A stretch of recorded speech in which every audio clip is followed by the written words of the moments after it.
네, 오늘장 랭킹5와 함께 하실 시간입니다. 오늘도 키워드 놓고 전략에 대한 고민 함께 해볼 텐데요. 함께 해주실 두 분 먼저 소개해드리겠습니다. 신한투자증권 황유연 PB팀장, 불사조 리서치 김진경 본부장 나와주셨네요. 어서 오십시오. 안녕하십니까?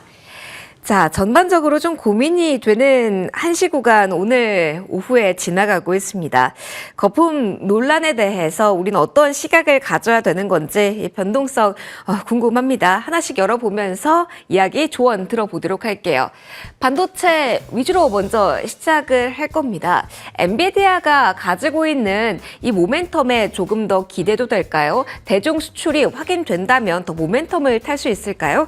자, 일단 오늘 장에서 삼성전자와 SK하이닉스의 흐름을 좀 보시면은요, 초반 대비 좀 약하기도 하고요. 특히 오후 들어서는 SK하이닉스의 탄력이 정말 빠르게 줄어들면서 현재 0.5% 전후의 상승률에 지금 그치고 있습니다. 자, 일단 이 부분에서부터 시작을 해볼게요.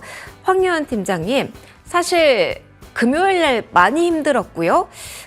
주말 사이 있었던 뉴스를 보면 엔비디아가 시원하게 반등을 준 건 아닌 상황에서 기대감 있었던 오전이었거든요. 지금 쭉 꺾이는 모습이 하이닉스 중심으로 반납이 나오고 있습니다. 어떤 시각으로 지금 이슈의 위치 그리고 분위기 자체를 평가해야 된다라고 일단 조언 주실 수 있으실까요? 윌리엄스 총재가 금리 인하를 하겠다. 네. 이제 2인자잖아요. 네. 거의 뭐 이제 버피 뭐죠? 의장 네. 코멘트랑 거의 이제 비슷하다고 보면 되는데, 사실 FOMC 이전에 의미 있는 지표가 다 이제 FOMC 뒤에 발표하는 걸로 결정이 됐죠. 그렇다 보니까, 그리고 이제 앞으로도 블랙아웃 기간에 들어가다 보면 아마 금리를 결정하는 데 있어서 아마 내부적으로 아마 진통이 좀 많이 있을 거라고 봅니다. 이 부분이 시장에 대한 불안감을 계속 키운 상태였던 거고요. 그리고 엔비디아가 시원하게 말씀하셨던 것처럼 상승한 부분이 없기 때문에 이런 부분들로 하여금 시장에서는 이제 앞으로 한 2, 3주 정도는 갈팡질팡하게 하는 요인이 된 것 같습니다. 그래서 오늘 종목들을 보면 내려가는 종목들이 뭐 쉽게 후루룩 빠지는 것도 있고요. 올라가는 거는 또 올라가고, 섹터 안에서도 굉장히 좀 그 영향력이 좀 다 다른 것 같아요. 그래서 아마 2, 3주 동안은 시장 참여자들이 전체적인 아마 혼돈이 오지 않을까, 각계 전투로 좀 이제 붙어야 되지 않을까라는 생각이 좀 들고 있고요.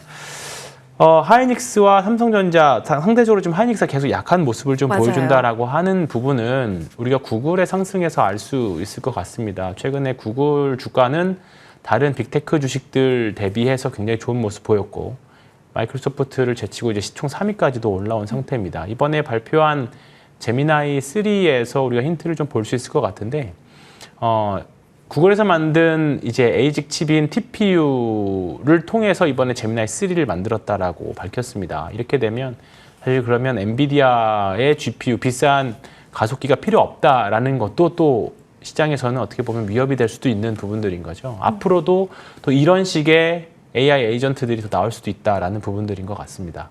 그러다 보니까 오늘 시장에서 상승하는 모습을 좀 보여주는 게 구글하고 관련 있는 종목들이 사실 더 올라가는 것 같습니다.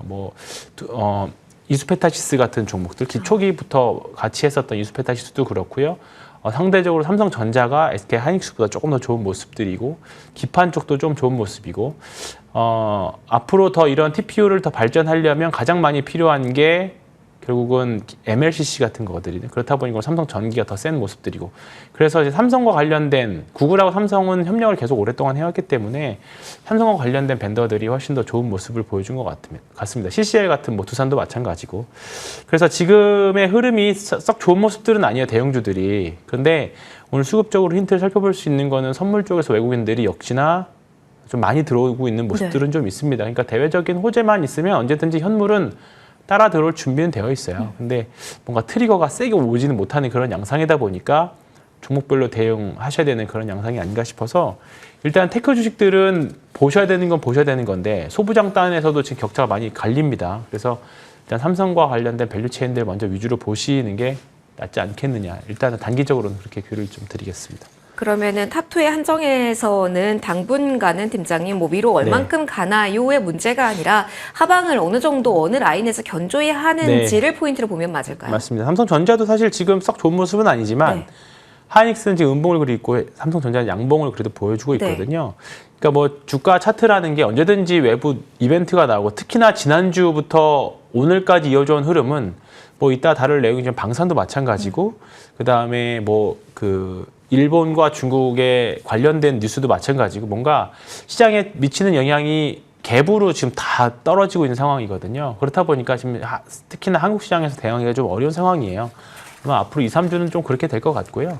너무 조급하게 하시면 지금은 좀 어려운 기간입니다. 그래서 천천히 담보관리 잘, 신용을 레버리지 쓰시는 분들은 담보관리 잘 하셔야 되는 구간인 것 같고 좀 비중을 조금 전체적으로 축소시키면서 수익 줄 때는 챙기고 나오고 좀 이제 안 좋을 때는 좀 매수하는 그런 전략이 좀 필요하지 않을까 생각합니다. 좀 느긋하게 마음을 네. 가져야 되는 시장 분위기임을 감안한 조언까지 주셨습니다.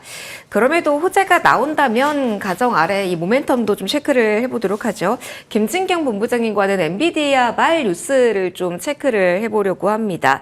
결국은 엔비디아의 주말 동안의 시세를 보면은 확신이 없는 채 마무리가 돼서 힘이 없기는 했는데 결국은 엔비디아의 고성능 칩이 중국 수출기를 열고 타고 가게 된다면 그리고 이 수출 칩에 삼성전자의 칩이 들어가게 된다라면 스토리라인이 달라지게 되는지 중국 관련한 모멘텀은 기대해 볼 만한 단기적으로 모멘텀으로 작용할 수 있을까요?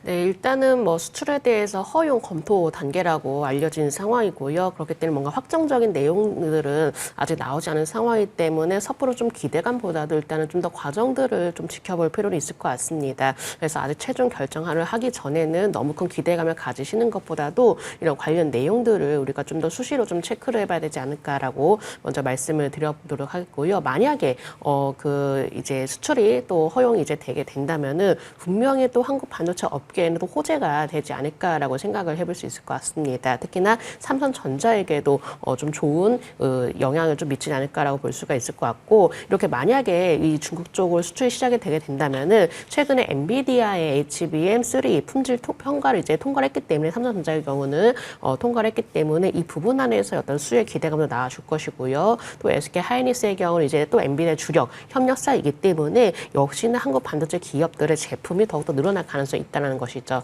그렇기 때문에 지금은 이제 검토 단계이지만은 이제 어느 정도 좀 기대감이 나와주고 있기 때문에 이런 기대감으로 인해서 주가가 또 반등할 수 있는 어떤 좀 얘기들이 있지 않을까라고 생각을 해볼 수가 있을 것 같고 근데 다만 저는 우려스러운 점이 이런 기대감이 좀 반영된다라고 하지만은 사실 어떻게 보면 또 반대로 실망감이 좀 나타날 수도 있는 거거든요. 물론 검토 단계이기 때문에 될 것이라는 기대감으로 주가 움직여질 수 있겠지만은 만약에라도 정말 혹시나 만약에라도 이게 수출을 하지 않을 것이다 이렇게 좀 결론을 내게 된다면은 그만큼의 어떤 실망 매물이 또 나올 가능성이 높기 때문에 오히려 이 부분에 대해서도 한 번은 좀 우리가 우려를 해봐야 되지 않을까라고 생각을 해봐야 될 것 같고 삼성전자이든 뭐 SK 하이닉스이든 어느 정도 또 반등을 시도를 하려는 모습 보여지고 있지만은 그래도 역시나 이런 내용들이 또 주가에는 어떤 방향으로 좀 작용할지는 정말 우리가 어떻게 좀 장담할 수가 없는 상황이기 때문에 이런 내용들로 너무 기대감만을 가지는 것보다도 항상의 어떤 좀 혹시나 모를 리스크 관리에도 우리가 집중을 해보실 필요는 있다라는 점 말씀드리도록 하겠습니다. 확정된 사실이 아직 아니기 때문에 조심스러운 접근 이야기를 해주셨습니다. 그럼 결국은 시장 주가 움직임만 보면은 변동성이 크지만 변함없이 이 슈퍼 사이클에 대한 확신 그리고 부족하다, 오래 기다려야 된다, 가격 올라간다 이런 이야기는 쭉 나오기 때문에 여기에 기인해서 본다면 어떨까요? 황 팀장님 앞서 제가 첫 질문을 드렸을 때도 지금 이렇게 변화하는 상황 속에서 그래서 삼성전기가 주목을 받고 이수페타시스가 움직이는 겁니다. 라는 이야기를 해주셨잖아요.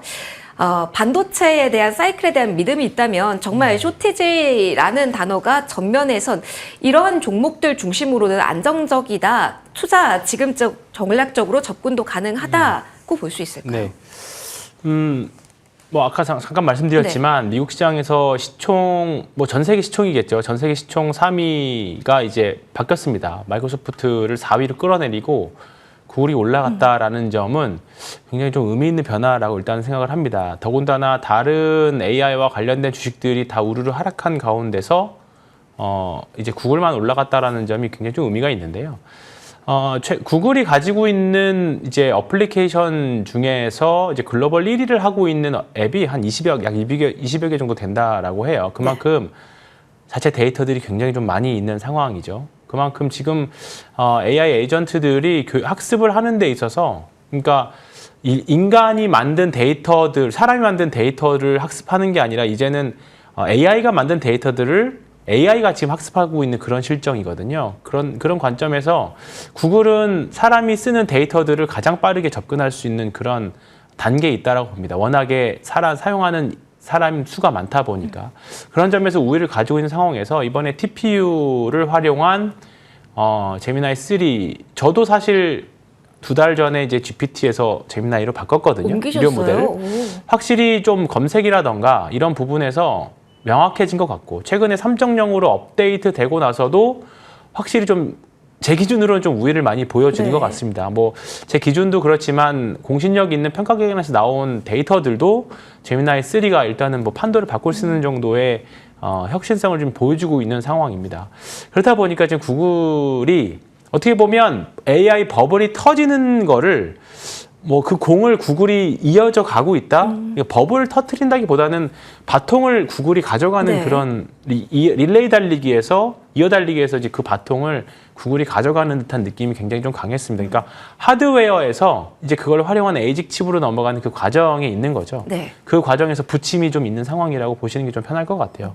근데 이 과정에서 결국은 TPU를 만들려면 기판이라던가 네. CCL이라던가 그다음에 MLCC라던가 이런 부분에 있어서는 계속적으로 수요가 더 많이 네. 늘어난다는 거죠. 그래서 오늘 주가 흐름을 보시면 기판 쪽, TLB라던가 코리아 서킷이라던가 그다음에 조금 밀렸지만 뭐 두산 같은 종목들, 그다음에 이수페타시스나 삼성전기 이런 쪽들을 보시면 상대적인 강한 모습을 좀 보여주고 있습니다. 그래서 AI 투자를 뭐 멈출 게 아니라 뭐 잠깐 단기적으로는 워낙에 많이 올랐고 언제든지 조정이 나올 수 있는 명분이 있는 상황에서 지금 조정을 좀 진행 중이다라는 관점에서 본다라고 하면 그리고 금리 결정 때까지 불확실성을 좀 가져가야 된다라고 하면 지금 좋은 주식들 잘 모아놓으시면 그리고 지금 오늘 센 주식들이 결국은 시장 대비 상대 강도가 강한 주식들이기 때문에 이런 주식들을 투자자들이 일로 간다라는 거잖아요.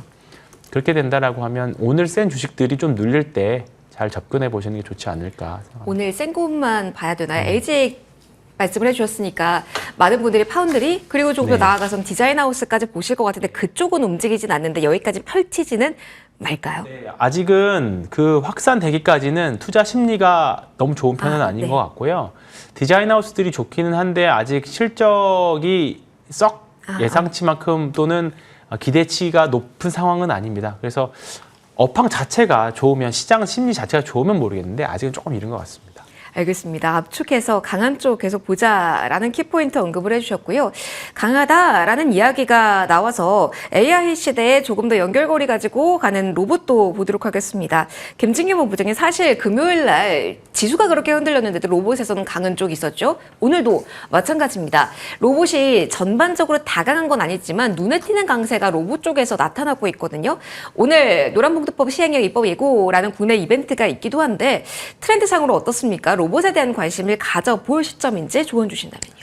네, 일단은 뭐 로봇을 둘러싸고 좀 여러 가지 긍정적인 얘기들이 좀 나와주고 있죠. 물론 정책적인 얘기들도 분명 있을 거고요. 그리고 이제 AI에 대한 성장성이라든지 지금 AI에 대해서 많은 이야기 나와주고 있기 때문에 로봇주의 경우는 어쩔 수 없이 또 포함이 되고 있는 좀 분위기인 것 같습니다. 근데 다만 이제 로봇주의 경우는 물론 이렇게 AI에 대한 많은 이야기들이 나와주고 있고 모멘텀이라는 이런 부분이 나와주고 있지만은 로봇주에 대해서는 우리가 지금 아직까지는 단기적으로 좀 접근을 해봐야 되지 않나라고 좀 생각을 해봐야 될 것 같습니다. 뭐 반도체주라든지 다수 AI 관련주라든지 여러 가지가 있지만 특히나 로봇주의 경우는 유독 변동성이 심한 성격들을 좀 보여지고 있는 상황이거든요. 그렇기 때문에 로봇주의 경우는 저는 뭐 충분히 뭐 접근을 해봐도 되고 물론 얘기들, 모멘텀들 이런 부분들 주가 작용이 될 수는 있겠지만은 이거를 좀 길게 끌고 가져간다라기보다도 로봇주가 어느 정도 주가 상승할 때마다 조금씩 수익을 챙겨 나가시는 그렇게 좀 단기적인 관점으로 대응해보자로 좀 말씀드리고 싶고요.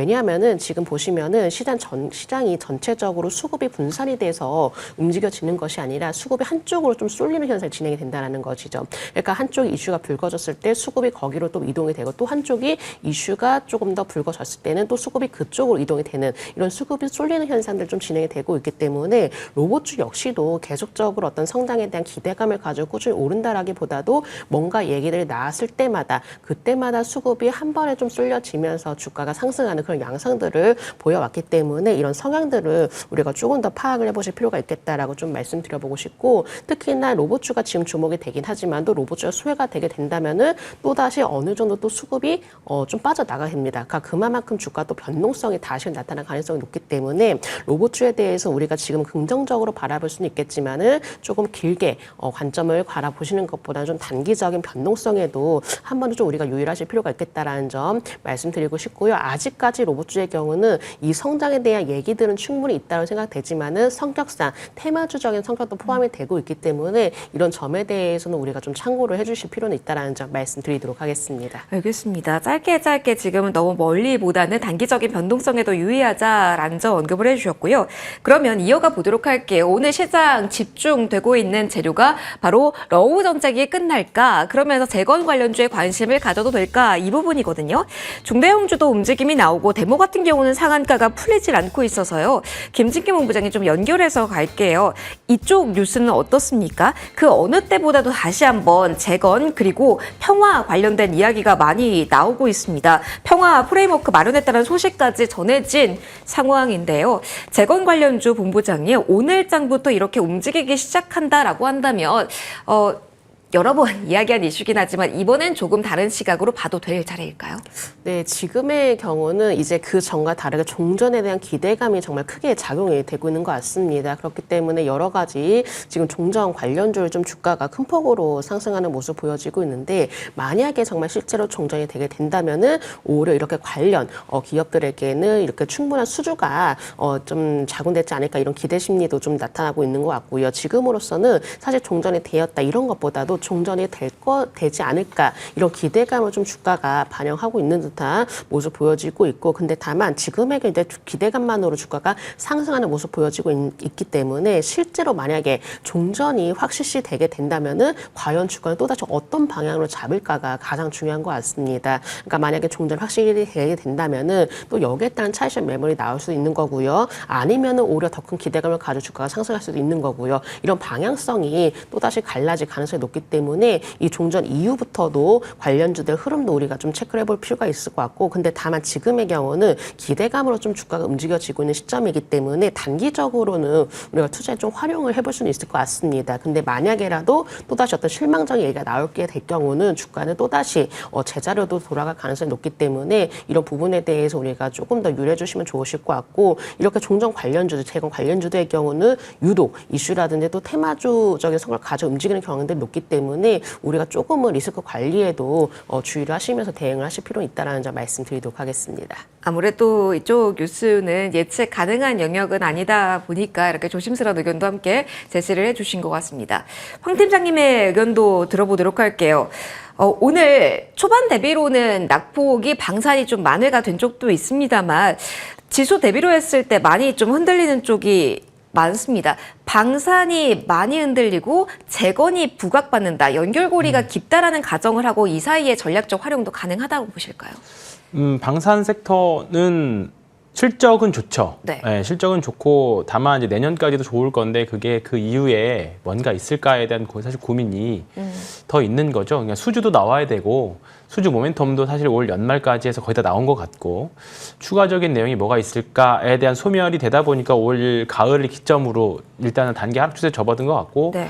거기에다가 이제 종전에 대한 내용이 나오다 보니까 팔 명분을 더 크게 제시를 해주는 것 같습니다. 오늘 사실 상가간 데모 같은 경우에는 시가총액이 1,000억도 안 된 회사이기 때문에 사실 큰 의미가 있다라고 보고 있지는 않습니다. 현대건설기계나 그다음에 뭐 인프라코어 같은 현대인프라코어도 오늘 좋은 모습입니다만 시장 영향을 좀 많이 여전히 받는 것 같습니다. 그러니까 이쪽이 다른 섹터들 기존의 주도 섹터였던 반도체나 그다음에 뭐 바이오 이런 쪽들이 좀 흔들리다 보니까 수급이 이쪽으로 이동하는 양상이 확실히 좀 보이는 것 같아요. 근데 만약에 다시 또 오늘 밤에 어떠한 이유로 뭐 AI 쪽이 올라온다거나 또 바이오 쪽에서 좋은 뉴스가 나온다라고 하면 언제든지 수급은 뺏길 수 있는 앞에 김진경 본부장이 말씀하셨던 것처럼 조심스럽게 접근해야 되는 조금은 배팅의 성격도 꽤 강한 종목이라고 봅니다. 그래서 이쪽에서는 다 종목들이 다 추세 하락 종목이거든요. 방산 쪽은 특히나. 네.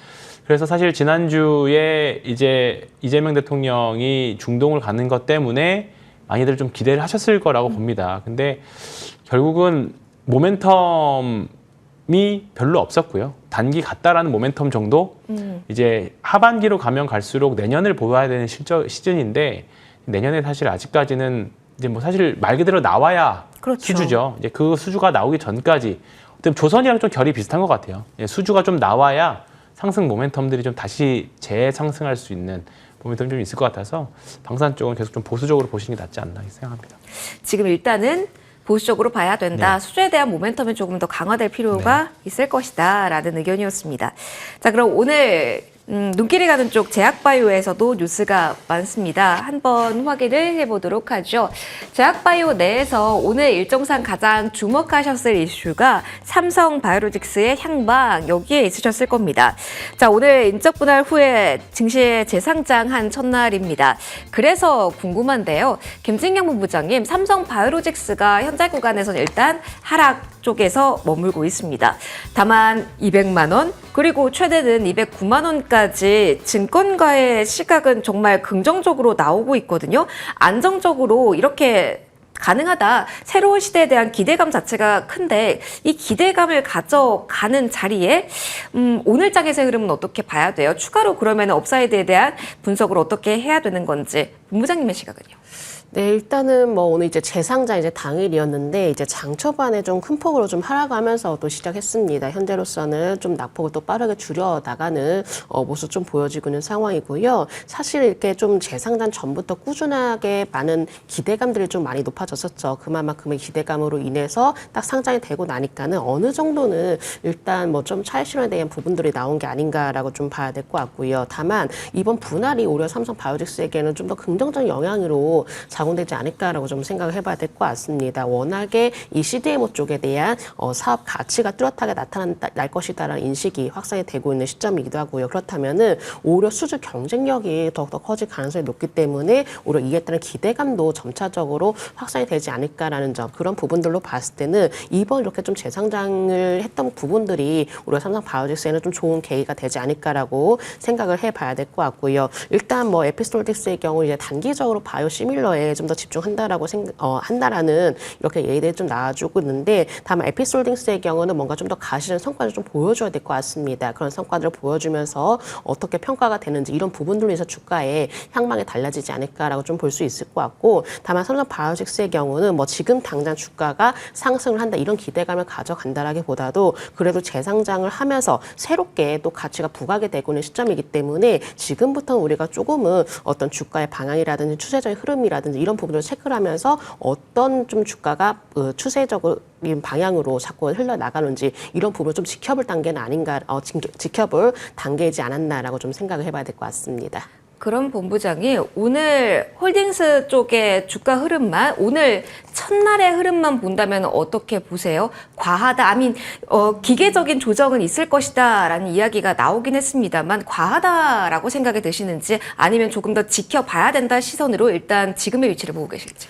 저는 지금은 조금 더 지켜보자라고 좀 말씀을 드리고 싶거든요. 일단은 오늘 이제 거래 첫날이기 때문에 아직 어떤 주가에 대한 성향이라든지 성격이라든지 이런 부분도 좀 파악이 되지 않았고, 앞서 말씀드렸지만은 일단 에피솔 홀딩스의 경우는 좀 기대감보다도 아직은 조금 더 관망해야 되지 않나라는 시선이 좀 강한 편입니다. 그러니까는 주가가 움직여지기 위해서는 어떤 분위기로 형성이 되냐 이런 부분도 좀 상당히 좀 중요하거든요. 근데 에피솔 홀딩스의 경우는 좀 보수적인 시각이 아직까지 좀 나오고 있는 시점이기도 하고요. 앞서 말씀드렸지만은 정말 구체적으로 앞으로 어떤 성과를 보여줄지 이런 성과에 따라서 또 이렇게 투자 심리가 좀 달라질 경우가 있기 때문에 에피솔 홀딩스의 경우는 지금의 경우는 우리가 조금 더 관망하면서 상황들을 지켜볼 필요가 있지 않나라고 좀 말씀드려야 될 것 같습니다. 삼성바이오로직스가 워낙 대형 이슈라서 별도로 좀 알아봤고요. 제약바이오 전체적인 이야기도 해보도록 하겠습니다.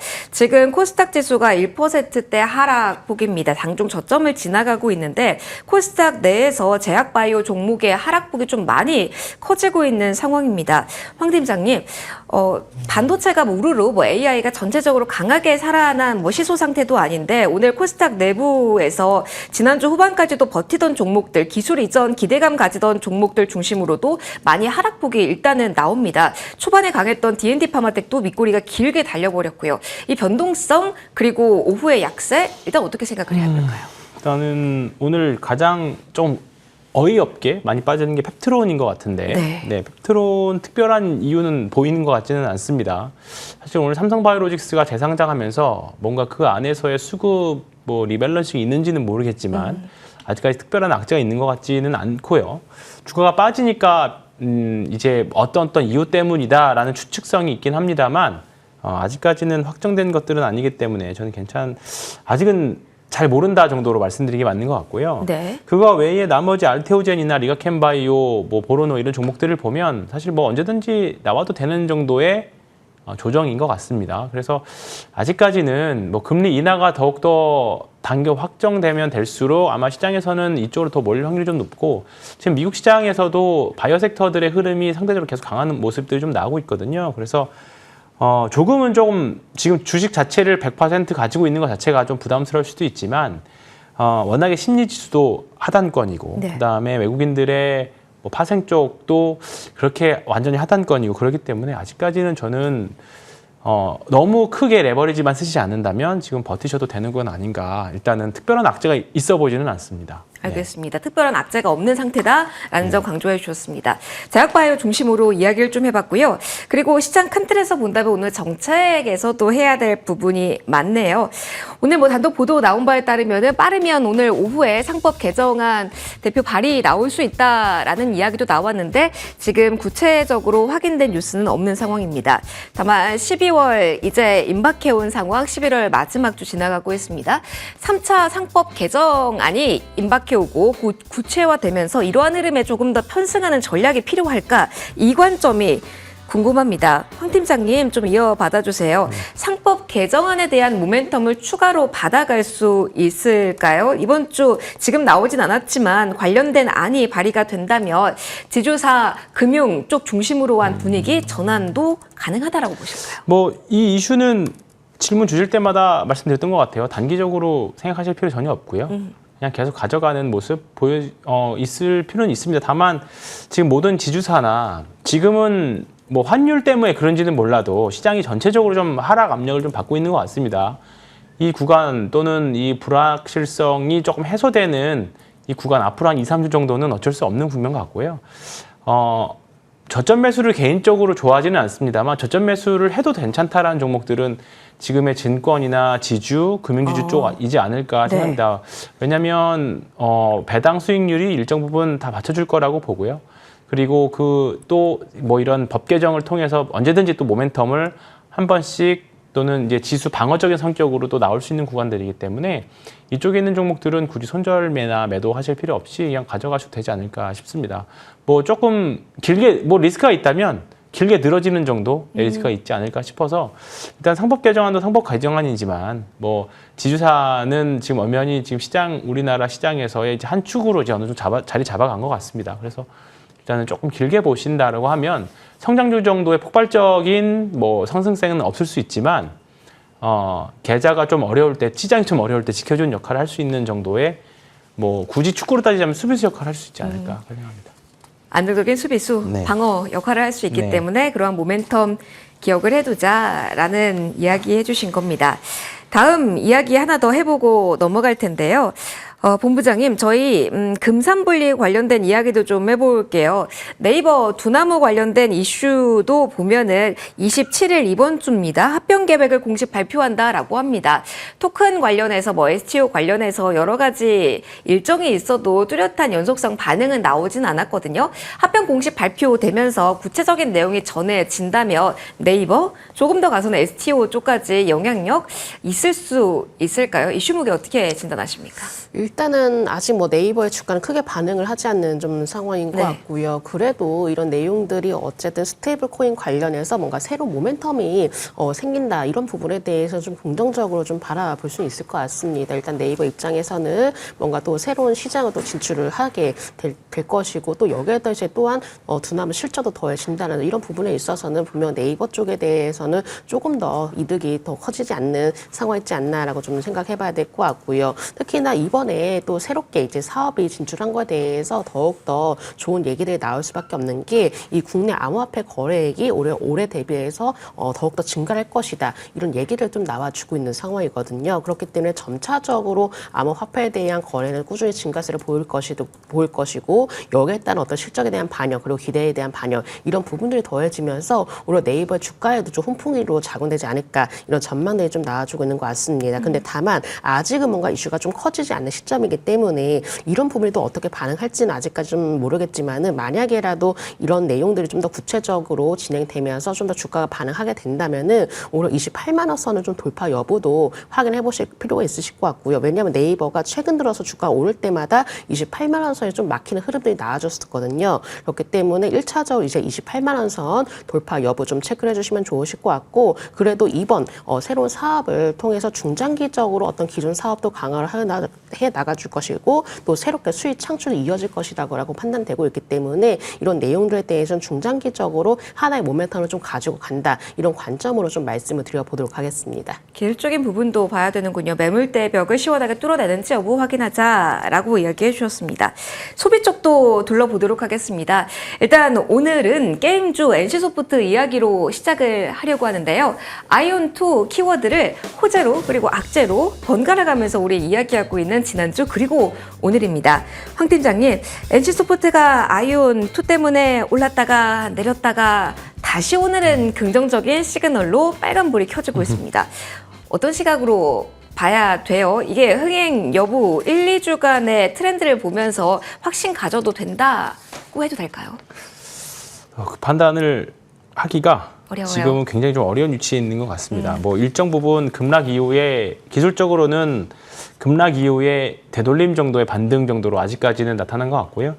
제 주변 분들이나 좀 결과물 조금 이제 리뷰를 좀 들어봐도 해보신 분들? 네, 아직까지는 뭐 긍정적인 평을 많이 들어본 것 같지는 않습니다. 그래서 일단 지금의 반등은 기술적 반등이라고 놓고 보시는 게 좋은데 이제 추후에 뭐 제 주변에 표본이 잘못될 수도 있는 거니까 추후에 주가가 상승하고 추세를 잡으면 사실 저는 그때 사도 전혀 묻지 않다. 예를 들어서 지금 NC소프트가 20만 원 전후인데요. 네.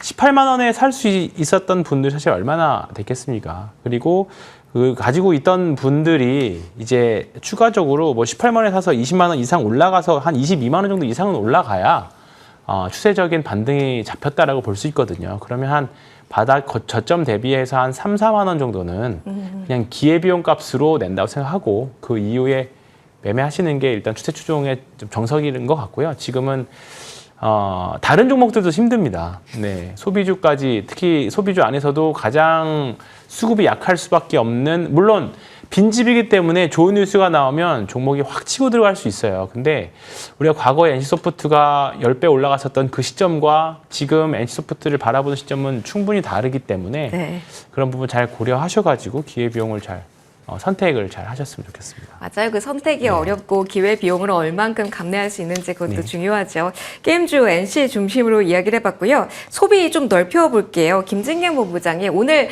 뉴스 모멘텀 중에서는 재건이 워낙 강하게 움직임 받다 보니까 중일 그 냉각 관계 그 안에서 수혜 섹터라고 부각받았던 쪽을 변함없는 뉴스 속에서도 주가 자체의 흐름이 매우 엇갈리고 있습니다. 이 흐름 어떻게 봐야 되나요? 일단 쉼표인가요? 멈췄다라고 봐야 되나요? 어떤 의견이실까요? 일단은 뭐 지난주에 단기적으로 하나의 테마가 형성이 되었다라고 네. 좀 판단을 해봐야 될 것 같고요. 지난주에 이슈가 워낙에 갑작스럽게 또 크게 좀 반영이 된 상황이다 보니까 주가도 역시나 좀 큰 폭으로 상승했었죠. 그렇기 때문에 이런 기대감이 이미 어느 정도 반영했다라는 점 그렇기 때문에 이번 주의 경우는 좀 차익 실현이 또 출회가 된 게 아닌가라고 좀 생각을 해봐야 될 것 같습니다. 지금 워낙에 시장 자체가 이슈에 민감하고 또 이슈에 강한 분위기가 연출이 되고 있기 때문에 이런 부분들을 우리가 생각해 본다면은 지금의 경우 또 이슈가 다른 쪽으로 이동이 되면서 어느 정도 이 부분에 대해서는 다소간에 조금 분위기가 줄어들지 않았나라고 생각을 해봐야 되는 시점이 아닌가라고 생각을 해봐야 될 것 같고요. 물론 이렇게 그 일본과 중국 간의 어떤 갈등이 이렇게 쉽게 해결이 되진 않을 거라고 좀 볼 수는 있겠지만은 그래도 이런 부분들이 기대가 한꺼번에 반영되었다라는 것은 그래도 좀 부담으로 작용될 수가 있기 때문에 너무 성급하게 진입하시는 것보다도 일단 1차적으로 좀 분위기를 우리가 먼저 먼저 확인을 해보실 필요가 있다는 점 말씀드려야 될 것 같습니다. 한일령 관련주에 대한 조언까지 들어봤습니다. 랭킹5 오늘은 여기서 마무리할 시간이네요. 황희영 팀장, 김진겸 본부장 두 분과 함께했습니다. 고맙습니다.